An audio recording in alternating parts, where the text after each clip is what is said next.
How's it going out there, everyone? This is W.F.S, and today we're going to talk about the second episode from the fourth season of Strange New Worlds.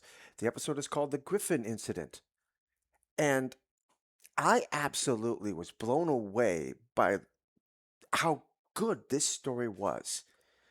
What, what surprised me the most about this one is that it really wasn't as much about space exploration or really the science fiction of it all.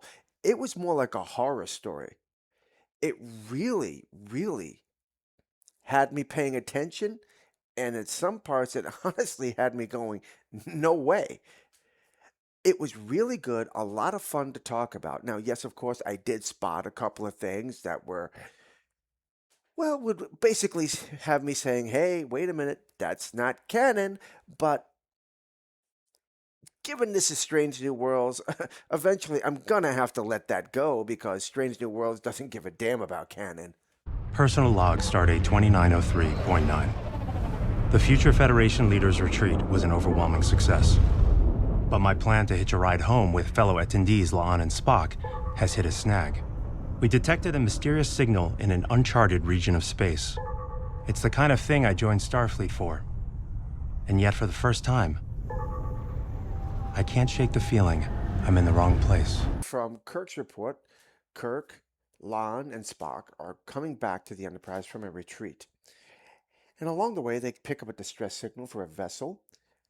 It's an unknown vessel, so they investigate and they find a vessel that had been missing for over 9 years, adrift in what appears to be an asteroid field. They discover the USS Griffen, NCC 1067, a vessel that apparently had gone missing light years away from where they find it over 9 years ago.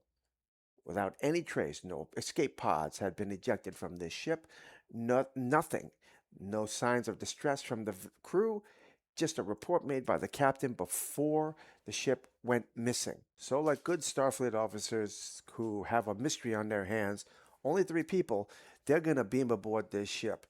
It's safe, right? There's no life forms detected on the ship. No life at all. The ship is thousands of light years away from where it should be. That's mysterious. And once again, supposedly, there's no life on board, so it's safe for them to beam over. The fact that the ship is thousands of light years away should trigger so many red flags.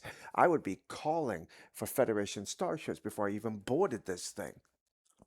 Before they found the Griffin, on their journey back to the Enterprise, they were discussing their own personal feelings. Kirk's excitement and nervousness about his relationship with Carol and the fact that he has a newborn son.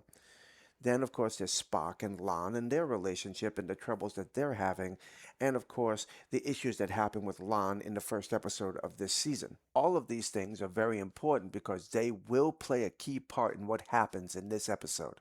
From the moment they beamed aboard the ship, there was this creepy feeling about it.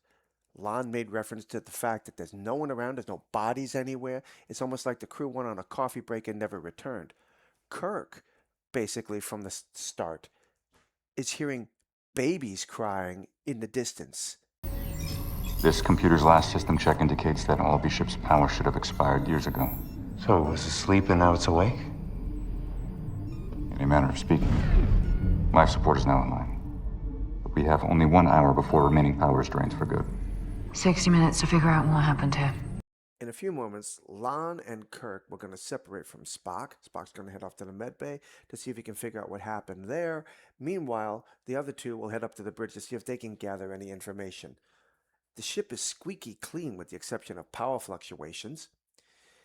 They will come across one place on the ship before they separate that looks like it was barricaded and there's phaser fire all over the wall. They have evidence of Romulan, Klingon, and Vulcan DNA all over this area, so obviously either someone else was on that ship or something else was going on.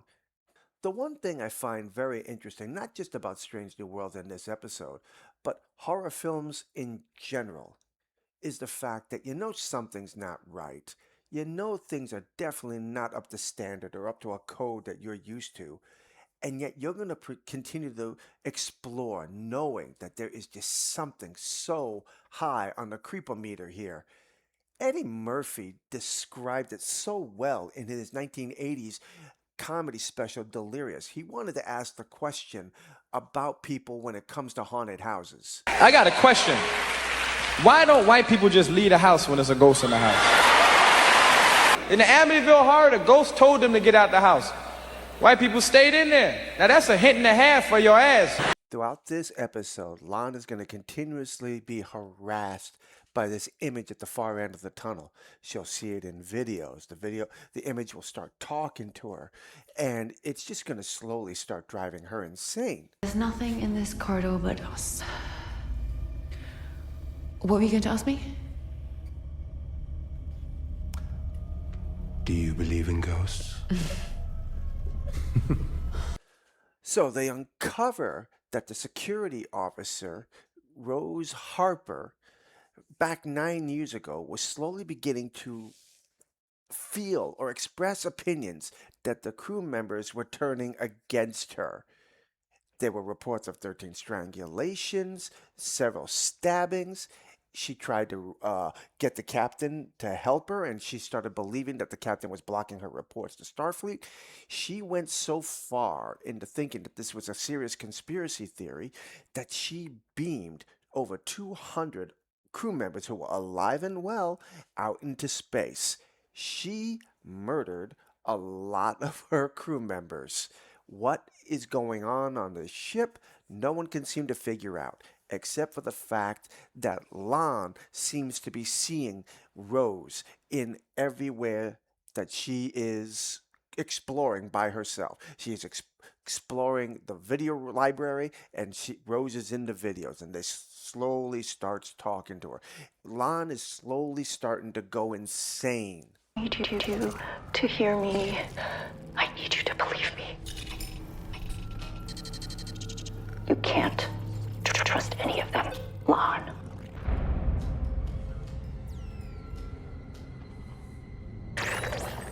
James, we need to get off this ship now. Yeah, about that.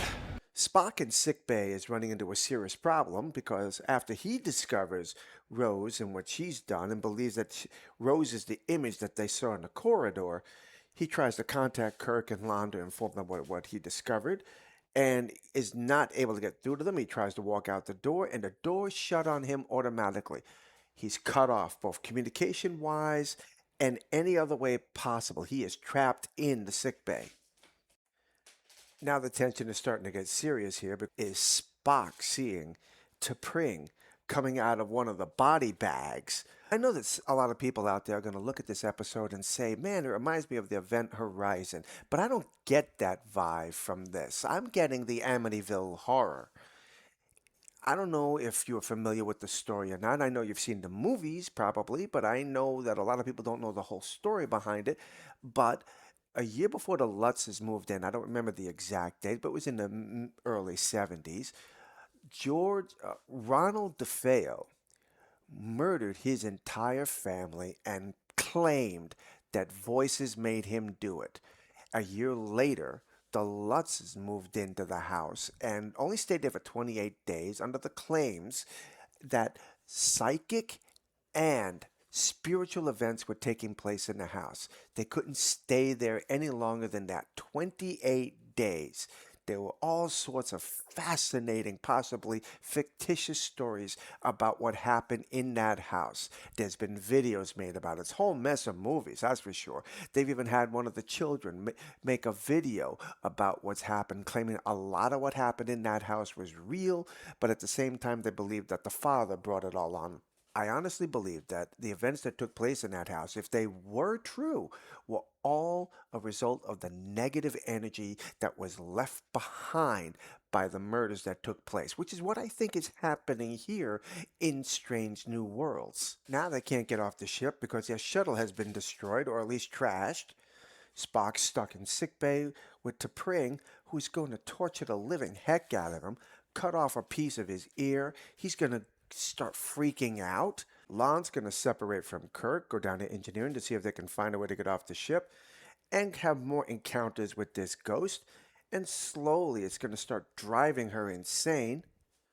Remember a little while ago I said that Kirk started hearing babies crying when they first beamed aboard the ship?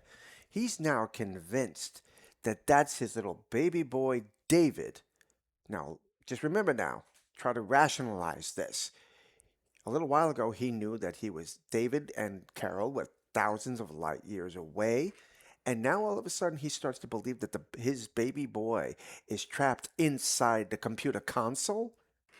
The ship is driving them all insane, or at least something there is. Their minds are slowly being shredded apart here, which makes for a fun ride. Kirk's even of the belief that at least 4 more bridge officers from the Enterprise have found them and have beamed over. I mean, think about this now. You have Captain Pike, the first officer, number 1, and Spock, who is a part of the Way team, on this ship, which means 3 of the senior bridge officers have left the Enterprise. I wouldn't buy that. This is just a pure psychosis happening here. There is a lot more to be said about this episode, but I'm not going to spoil it. Whether you're a fan of Strange New Worlds, just a casual watcher, or just flat out hate this thing, I understand.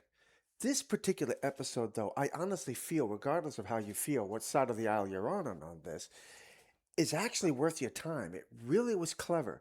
They did a decent job, and I am going to stand by my belief that this is more of an Amityville horror style Star Trek Strange New Worlds episode here. I honestly believe that what they were trying to explain here is that whatever happened to this crew and to this security officer 9 years earlier, the dark energy that was present there left a lot of negative energy from the murders, and it just affected this crew that boarded the ship in a very bad way. They didn't go into too much explanation into how this happened, why it happened, what caused this ship that was thousands of light years away from where they found it 9 years later. They don't go into any of that scientific aspect of it. They try to, but the story and the event that takes place aboard the ship doesn't allow them the opportunity to understand what happened. And I really thought that that itself made it an excellent story to watch. Anyway, I would love to hear your thoughts and comments on this, so please drop those comments below and let me know.